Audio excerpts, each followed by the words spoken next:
حضرت عمر رضی اللہ تعالیٰ عنہ گشت کرتے تھے مدینے کی گلیوں میں. ایک بار تو ایسا ہوا کہ ملک شام سے واپس آ رہے تھے حضرت عمر, ایک گھر کے پاس رک گئے. اس گھر کی عورت جانتی نہیں تھی. حضرت عمر اس طرح سے اجنبی لوگوں کو پوچھتے بھی رہتے تھے.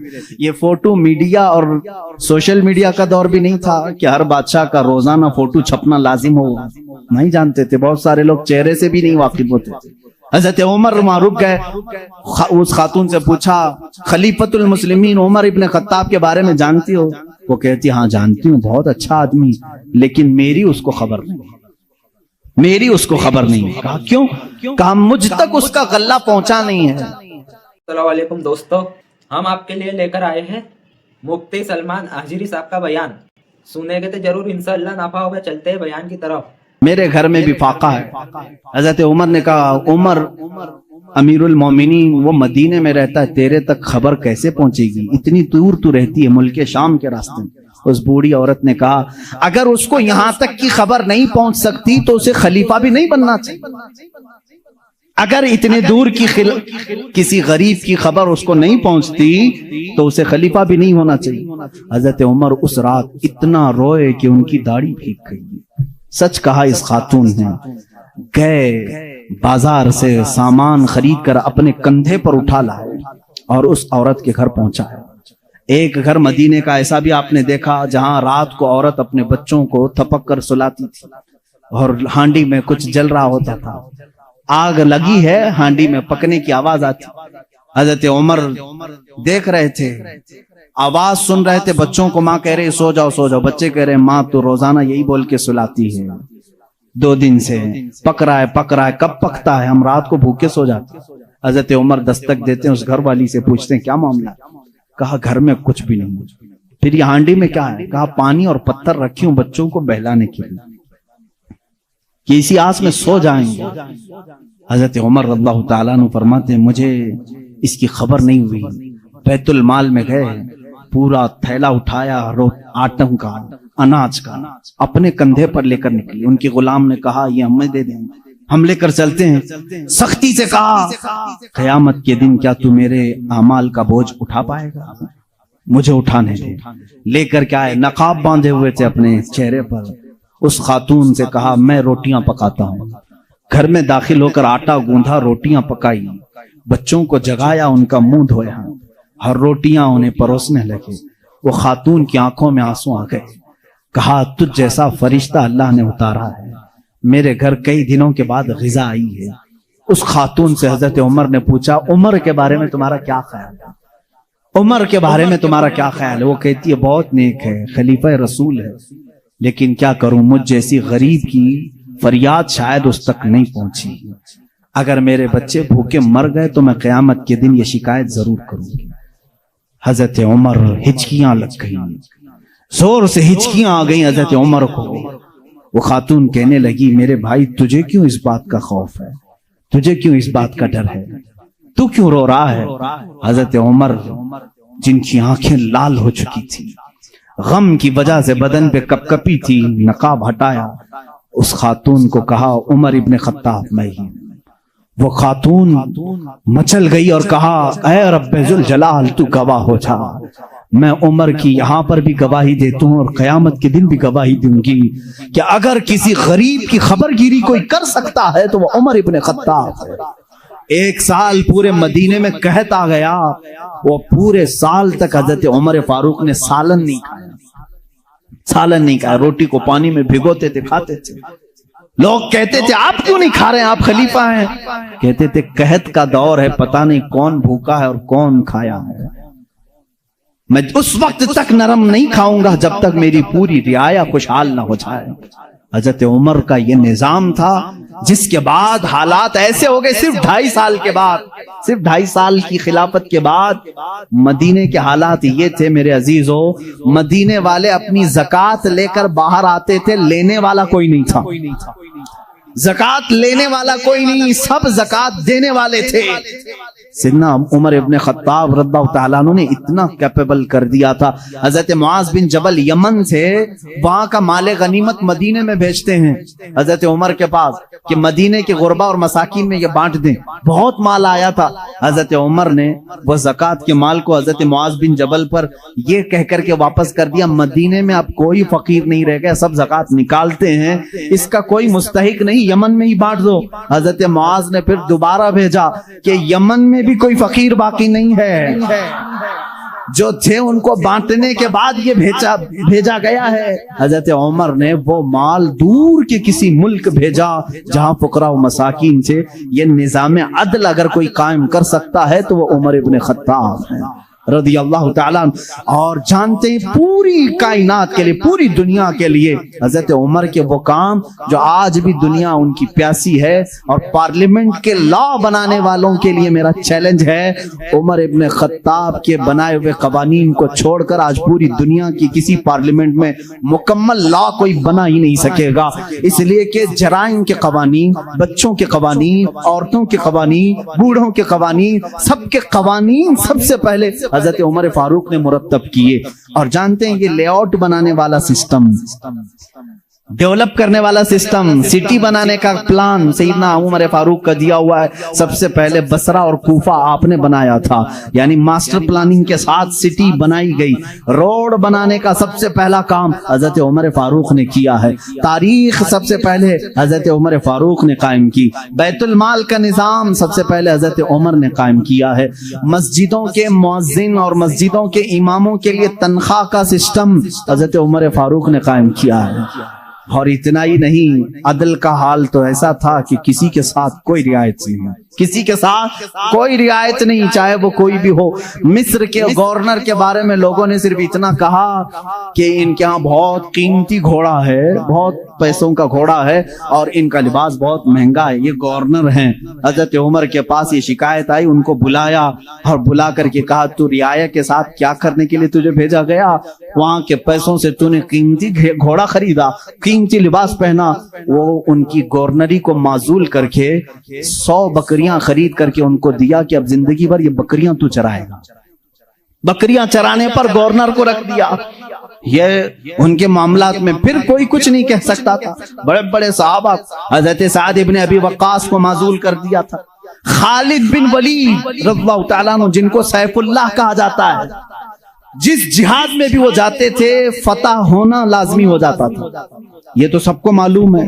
حضرت خالد بن ولید اپنی زندگی میں اتنی جنگیں کی ہیں, کوئی جنگ میں شکست نہیں ہوئی.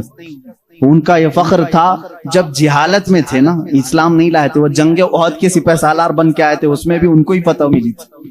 کہتے کفر کی حالت میں بھی اللہ نے فتح ہی دی تھی, اسلام میں آئے تب بھی اللہ نے فتح ہی لکھی تھی. حضرت خالد بن ولید ایک ایسے جرنیل کا نام ہے جس کا نام قیامت تک قائم رہے گا, لیکن حضرت عمر فاروق رضی اللہ تعالیٰ عنہ نے سپہ سالاری سے ان کو معزول کر دیا. سسپینڈ کرنا معمولی بات نہیں, لیکن حضرت عمر کیوں کرتے تھے جانتے ہیں؟ بعض لوگ اس کو نکتہ چینی کرتے ہیں, حضرت عمر اس کو ہٹائے اس کو ہٹائے. حضرت عمر فاروق رضی اللہ تعالیٰ عنہ کے پاس کچھ لوگ سفارش لے کر کے آئے, خالد بن ولید کے بغیر جہاد کا میدان کیسے ہوگا؟ ان کو آپ نے معزول کیا. کام معزول کیا ہوں لیکن سپاہی بن کر کے وہ جائیں گے, سپاہی بن کر کے جائیں گے, سپہ سالار کوئی اور ہوگا. صحابہ نے پوچھا اس فیصلے کو لینے میں کوئی حکمت ہے امیر المومنین؟ اللہ اللہ توکل دیکھیں. امیر المومنین نے کہا ہاں ضرور حکمت ہے. میں مسلمانوں کو یہ بتانا چاہتا ہوں کہ کوئی جہاد, کوئی جنگ خالد بن ولید کی وجہ سے فتح نہیں ہوتی, اللہ کی مدد سے ہوتی ہے. سارے لوگ یہ ڈیپینڈ ہو کر کے نہ بیٹھ جائیں کہ اسی کی وجہ سے ہوتی ہے. میں اس اصول کو توڑنا چاہتا ہوں, فتح جو ملتی ہے وہ اللہ کی طرف سے ہوتی ہے. یہ یقین دینا تھا, بس اس لیے میں نے معزول کیا ہے. اور یقین توکل ایسا حضرت عمر فاروق رضی اللہ تعالیٰ عنہ کا کتابوں میں لکھا ہے. مصر کے گورنر انہوں نے ایک بری رسم کے متعلق خط لکھ کر کے بھیجا. دریائے نیل سوکھ جاتا تھا ہر سال, وہاں کے لوگ اپنی 16 سال کی ایک نوجوان لڑکی کو ذبح کرتے, اس کی بلی چڑھاتے تھے اور خون جو ہے دریائے نیل میں بہاتے. ان کا عقیدہ تھا بلی دینے کے بعد پھر دریا جوش مار کر اوپر آ جاتا تھا. ہر سال ایسا ہوتا تھا. انہوں نے جب اسلامی حکومت وہاں آ گئی تو لوگوں نے وہاں کے گورنر سے، جو مسلمان تھے، صحابی تھے، ان سے پوچھا ہر سال ہمارا معمول ہے، اس سال بھی آپ اجازت دیں، جلوس نکالیں گے، ایک لڑکی کو ذبح کریں گے، اس کا خون ڈالیں گے۔ انہوں نے کہا میں تو یہ کام نہیں کروں گا، اور اگر ایسا ہے تو دیکھا جائے گا۔ وہ خاموش رہے۔ دریائے نیل حقیقت میں سوکھ گیا، پانی نیچے چلا گیا، لڑکی کی بلی نہیں دی۔ تو یاد رکھنا شیطان اس طرح کی حرکتیں تمہیں کر کے دکھایا تاکہ تمہارا عقیدہ خراب ہو جائے۔ اس گورنر نے حضرت عمر کے پاس خط لکھا کہ اس کا کیا کروں، یہ کیسے حل نکالوں۔ حضرت عمر فاروق رضی اللہ تعالیٰ عنہ نے جواب میں 2 خط بھیجے، ایک گورنر کے نام اور ایک دریائے نیل کے نام۔ دریائے نیل دریا ہے، کیا دریا بھی خط پڑھتا ہے؟ دریا بھی بات چیت کرتا ہے؟ ہاں، رسول کے غلاموں کے ساتھ ہر چیز بات چیت کرتی ہے، ہر چیز بات چیت کرتی ہے۔ حضرت عمر نے ایک خط گورنر کے نام پر لکھا، تم فکر مت کرو، تم اپنے کام پر باقی رہو، رسول اللہ کی شریعت کا نفاذ قائم رہے۔ اور رہی بات دریا جو سوکھتا ہے، میں اس کو لیٹر لکھ رہا ہوں، اس کو خط لکھا۔ کیا؟ بسم اللہ الرحمن الرحیم، اے نیل، یہ خط عمر ابن خطاب رسول اللہ کے خلیفہ کی طرف سے دریائے نیل کے لیے۔ میں کہتا ہوں اے نیل، اگر تو اپنی مرضی سے بہتا ہے تو ہمیں تیرے پانی کی ضرورت نہیں، اور اگر تو اللہ کے حکم سے بہتا ہے تو عمر ابن خطاب رسول کی خلافت کو جو قائم کیا ہے، حکم دیتا ہے کہ اللہ کے حکم سے جاری ہو جا۔ اتنا لکھا اور کہا یہ دریائے نیل کو دینا اور یہ مصر کے گورنر کو دینا۔ خط لے کر کے قاصد آیا، قاصد نے گورنر کو خط پکڑا ہے، گورنر کے نام پر تھا وہ پہنچا، دریائے نیل کے نام پر تھا جو دریائے نیل کو دیا گیا۔ اس وقت موجود مصر کے سارے لوگ شاہد ہیں، اسی وقت دریائے نیل کا پانی جوش مار کر 16 گز اوپر آ چکا تھا۔ آج تک دریائے نیل دوبارہ کبھی نہیں سوکھا، 14 صدیاں گزر گئی۔ میں خود دریائے نیل کی کشتی کی سواری کر چکا ہوں۔ مصر میں 5 سال تک قاہرہ میں پانی برستا نہیں، بارش نہیں آتی۔ 5 سال، تقریباً 4 سال تک رہے، ایک دن بھی بارش نہیں دیکھی۔ 5 سال تک بارش نہیں آتی، لیکن دریائے نیل میں جاؤ تو لبالب بھرا رہتا ہے۔ ایسا لگتا ہے کہ خط کا اثر آج بھی باقی ہے۔ رسول اللہ کے غلاموں کی حکومت ہر شے پر قائم ہے، ہر شے پر قائم ہے۔ اللہ کے نبی صلی اللہ علیہ وسلم کے ان خلفاء نے پوری دنیا پر حکومت کی، کیوں نہ حکومت کریں؟ اس لیے کہ یہ تابع تھے اللہ اس کے رسول کے، تو اللہ نے یہ وعدہ کیا ہے ان تنصروا اللہ ینصرکم، اگر تم اللہ کے دین کی مدد میں لگے رہو، اللہ پوری کائنات کو تمہاری مدد میں لگا دے گا، تمہاری مدد میں لگا دے گا۔ وہ صحابہ کیسے تھے جو میڈیٹرین سی آج بھی موجود ہے، بحر متوسط، عرب سے یورپ میں جانا تھا۔ کچھ صحابہ کرام وہ بھی ہیں جنہوں نے ایک دریا کے پاس آ کر گھوڑے روک لیے، دریا سامنے، سمندر ہے، ادھر کے کنٹری میں جانا ہے، کشتیاں کسی کے پاس نہیں۔ جو جرنیل صحابی تھے، سپہ سالار، سبوں نے کہا کیا کریں، یہاں دریا کشتی کوئی نہیں لایا، ہم واپس چلیں، دوسرا کوئی راستہ دیکھیں۔ اس صحابی نے کہا بہت لمبا سفر کر کے آئے، واپسی کا کوئی راستہ نہیں ہو سکتا۔ کہا سامنے سمندر ہے، کہا ہم رسول کے غلام ہیں، رسول کریم صلی اللہ علیہ وسلم کے غلام ہیں، بھلا آج تک کوئی آندھی ہمارا راستہ روک سکی ہے، کوئی طوفان ہمارا منہ موڑ سکا ہے؟ اس صحابی نے ایسی تقریر کی اور صحابہ نے پوچھا کرنا کیا ہے یہ تو بتائیں۔ سپہ سالار صحابی نے کہا اللہ کا نام لو، گھوڑے دوڑاؤ، سمندر میں چلتے چلو۔ وہ صحابہ کہتے ہیں سپہ سالار صحابی آگے بڑھتے رہے، سمندر میں گھوڑے دوڑتے رہے، یہاں تک کہ پورے سمندر کا سفر طے ہو گیا، کسی گھوڑے کی ٹاپ پر ایک بوند پانی تک نہ لگا۔ دشت تو دشت ہے، اقبال نے اسی کے لیے کہا دشت تو دشت ہے، دریا بھی نہ چھوڑے ہم نے، بحر ظلمات میں دوڑا دیا گھوڑے ہم نے۔ دی اذانیں کبھی یورپ کی کلیساؤں میں تو کبھی افریقہ کے تپتے ہوئے صحراؤں میں، آ گیا عین لڑائی میں گر وقت نماز، قبلہ روحوں کے زمین بوس ہوئی قوم حجاز، ایک ہی صف میں کھڑے ہو گئے محمود و ایاز، نہ کوئی بندہ رہا نہ کوئی بندہ نواز۔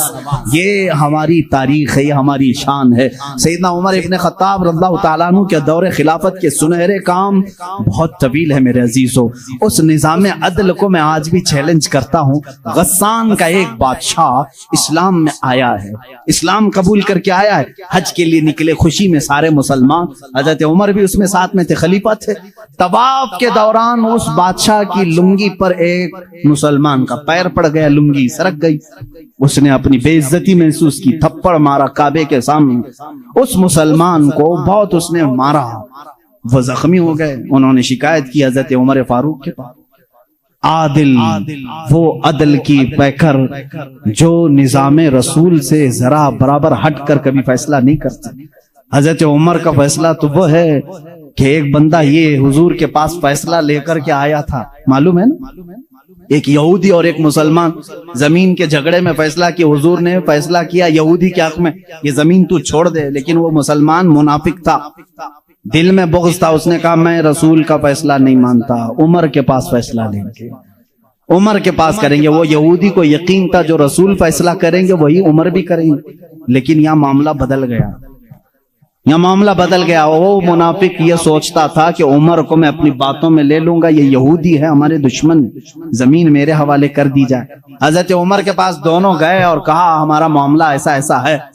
اس یہودی نے کہا اے عمر ایک بات سن لو, یہ فیصلہ تمہارے نبی کے پاس ہوا تھا. کہا انہوں نے کیا کہا میرے حق میں انہوں نے زمین کا فیصلہ کیا. پھر اس نے کیا کیا, کہا یہ نہیں مانتا ہے, کہتا ہے عمر کے پاس فیصلہ کریں. اللہ اللہ, کہا میں تو پھر اس کا فیصلہ کرتا ہوں. حضرت عمر اندر گئے, تلوار لائے, اس کی گردن اڑا دی. کہا جو رسول کا فیصلہ نہ مانے عمر اس کا فیصلہ ایسی کرتا. یہ بات مدینے میں مشہور بھی ہو گئی, مسلمان کا قتل کر دیا عمر نے. حضور نے ان کو بلایا اور کہا کہ تم نے ایک مسلمان کا قتل کیا. کہا میں اس کو مسلمان مانتا ہی نہیں جو آپ کو حکم نہیں مانتا, لیکن اگر میں غلطی پر ہوں تو یا رسول اللہ مجھے سزا دے دیں. اس وقت تک آیت نہیں آئی تھی, آیت نازل ہوئی فلا وربک لا یؤمنون حتی یحکموک فیما شجر بینہم. اے رسول قسم ہے تمہارے رب کی, اللہ فرما رہا ہے اے رسول تمہارے رب کی قسم, وہ ایمان والا ہو ہی نہیں سکتا جو اپنے آپسی معاملات میں آپ کو حکم نہیں مانتے. حضور نے فرمایا تب تو عمر نے صحیح فیصلہ کیا. اس فیصلے کے حامل علمبردار عمر کے پاس رضی اللہ تعالیٰ عنہ فیصلہ لے کر کے آئے. غسان کے بادشاہ اور ایک عام مسلمان کا. وہ بادشاہ ہے پہلے عیسائی تھا, مسلمان ہوا چند دن پہلے مسلمان ہوا ہے. دونوں کا فیصلہ آیا. حضرت عمر نے پوچھا کیا معاملہ ہے. وہ غسان کے بادشاہ نے کہا اے عمر امیر المومنین, کیا مجھے بھی کٹہرے میں کھڑا کریں گے؟ میں بادشاہ ہوں غسان کا, آپ مجھے اپنے بازو میں بٹھائیں. حضرت عمر نے کہا آج مقدمہ ہے, بادشاہ نہیں, تم بھی وہیں کھڑے رہو گے جہاں مقدمہ کرنے والا کھڑا ہے. دونوں کو کھڑا کیا, معاملہ پوچھا تو اس کے بعد حضرت عمر نے کہا تم نے زیادتی کی, اس کا غلطی سے پیر پڑا ہے. ہاں اگر تمہیں لگتا ہے کہ اس نے تمہاری بے عزتی کی تو سزا بھی تھوڑی ہونی چاہیے تھی, لیکن جتنا تم نے اس کو مارا ہے یہ اس کا حق ہے. کہا کیا فیصلہ ہوگا؟ حضرت عمر نے کہا اس عام مسلمان سے جتنے تھپڑ زیادہ اس نے لگائے تو بھی لگا دے, یہی فیصلہ ہے, جتنا اس نے زیادہ مارا ہے تو مار. وہ غسان کا بادشاہ کہتا ہے بادشاہ کو عام آدمی مارے گا؟ حضرت نے عمر نے کہا ہاں مارے گا, یہ نظام رسول ہے, یہ نظام رسول ہے, یہ قیصر اور کسرا کی حکومتیں نہیں ہیں, یہ اللہ کے نبی کی قائم کی ہوئی عدالت ہے. اس نے کہا ایک دن کی مجھے مہلت دیں, کل آ کر کے اس فیصلے پر عمل کیا جائے. آپ نے کہا مہلت تو دی جا سکتی ہے, جیسے ریمانڈ میں لیتے ہیں. اس کو چھوڑا گیا, لیکن وہ بادشاہ فرار ہو کر کے بھاگ گیا اور اسلام بھی چھوڑ دیا, مرتد ہو کے چلا گیا. حضرت عمر نے اس دن کہا, کچھ لوگ کہنے لگے حضرت عمر اس کے حق میں بات کرتے تو بادشاہ آج مسلمان رہتا. ایسی کچھ باتیں بھولی بھالی لوگ کرتے ہیں, ایسا کرتے تو اچھا ہوتا, ایسا نہیں کرنا چاہیے تھا. حضرت عمر نے جلال میں کہا اس طرح کے 1000 چھوڑ کر جائیں تو جائیں, لیکن نظام رسول کا ایک حرف بھی میں اپنے ہاتھ سامنے سے جانے نہیں دوں گا. عدل کے تقاضوں کو پورا میں ہمیشہ ہوتا رہنے دوں گا. یہ سیدنا عمر فاروق کی عدالت تھی. یہ آج پیس اینڈ جسٹس کی بات کرتے ہیں, ان لوگوں سے بات کرتے ہیں جن کے پاس عمر جیسی عدالت ہے. اے میرے عزیزو, عدالت کے نام پر آج بڑا دھبا ہے. یہاں پر بہت سارے معاملات ہو سکتا ہے, بہت سارے لوگ میرے اوپر اس بات کا بھی کیس کر دیں کہ یہ حد کی عدالت ہے, عدالت کی بے عزتی کرتا ہے. ہو سکتا ہے میرے عزیزوں، میں اس عدالت کی عزت کرتا ہوں جہاں عدالت ہوتی ہے. میں اس کو جج اور عادل نہیں مانتا جو پارلیمنٹ کی سیٹ کی بھوک میں مسجدیں بیچ دیتا ہو. میں اس کی عدالت کو نہیں تسلیم کرتا جو ایک قلیل جماعت کو نظر انداز کر کے حاکم پارٹی کی طرف بولتا ہے. میرے عزیزو، ایسے لوگ دنیا میں بہت سارے آئے جو ضمیر فروش ہوتے ہیں. ہندوستان بھی اسی ڈگر پر چلنے لگ گیا. اب تک دنیا کی سب سے بڑی ڈیموکریسی، سب سے بڑی جمہوریت ہندوستان میں تھی، جہاں پر نظام ایسا تھا. ہمارا عدلیہ کا نظام بہت اچھا تھا. ہماری کورٹ جتنی تھی، یہاں پر سب کے ساتھ برابر کا سلوک کیا جاتا تھا، ہندو ہو مسلم ہو. آج بھی بہت سارے جج ہیں جو اوتھ لیتے ہیں کہ میرا دین، میرا مذہب، میرا سب کچھ انصاف ہوگا، سمویدھان ہوگا، میں سامنے کسی کو نہیں دیکھوں گا. دیکھتے نہیں آپ، جج کے سامنے پٹی باندھے ہوئے ایک مورتی کو رکھا جاتا ہے. کیوں؟ قانون جب بھی ہوتا ہے وہ سامنے والے کو دیکھ کر کے نہیں، اس کے پروف ثبوت دیکھ کر کے. لیکن یہاں پر اب عام بچے کو بھی بیوقوف بنایا جا رہا ہے. میں اس بات کی آواز اٹھانا چاہوں گا، اس ظلم کو بند کرو، اس ظلم کو بند کرو. اور یہ ڈکٹیٹرشپ جو لائی جا رہی ہے، اس جمہوریت کو ختم کر کے، قتل کر کے، دیکھنا چند دنوں کے بعد یہ سارے نظام ختم کرنے کی بات کریں گے. آج مسلمانوں کے خلاف ایک زہر پھیلایا جا رہا ہے، اسی طرح چند دنوں کے بعد اب دلتوں کی باری آئے گی. اس لیے کہ دلتوں کو بھی ایک آنکھ نہیں بھاتے، یہ کبھی پسند نہیں کرتے. یہ 2000 سال پرانا نظام منوسمرتی کا لانا چاہتے ہیں، جہاں صرف چند لوگوں کی حکومت ہوگی. جانتے ہیں، تاریخ اٹھا کر کے پڑھو، اسی سرزمین پر ایسے ظلم کیے گئے ہیں جہاں چند برہمنوں نے کم ذات کے لوگوں کے کان کاٹے ہیں، جہاں لوگوں کے کانوں میں گرم تیل ڈالے ہیں. اسی سرزمین پر کم ذات کے لوگوں کو کوڑا کرکٹ میں گھر بنانے پر مجبور کرتے تھے. جہاں اعلیٰ ذات کے لوگوں کے پیشاب پاخانے ہوتے تھے، وہاں دلت برادری کو رکھنے پر ہی مجبور کرتے تھے. ہر ایک کے گلے میں رسی باندھ کر ایک مٹکا لٹکاتے تھے کہ تھوکنا ہے تو دلت زمین پر تھوک نہیں سکتا، اس مٹکے میں تھوکے گا، اس لیے کہ اس کا تھوک زمین پر پڑے تو یہ اپشگن سمجھتے تھے. اس پورے نظام کو، یہاں پہلے ہندوستان میں یہ ساری چیزیں چلی ہیں، کاسٹزم، ذات برادری، اونچ نیچ کے معاملات چلتے رہے. لیکن میں سمجھتا ہوں کہ ہندوستان کو جب آزادی ملی، بھارت کو جو آزادی ملی 1947 کے بعد، سبوں نے مل کر کے ایک سمویدھان بنایا تھا، عدل و انصاف کا سب لوگوں نے حلف اٹھایا تھا، اس میں سب کا حصہ برابر کا ہوگا، سب لوگوں نے قربانی دی ہے، سب کے لیے نظام یکساں ہوگا، برابر ہوگا، اور سب کی دین کا، سب کے ریلیجین کا مان سمان کیا جائے گا.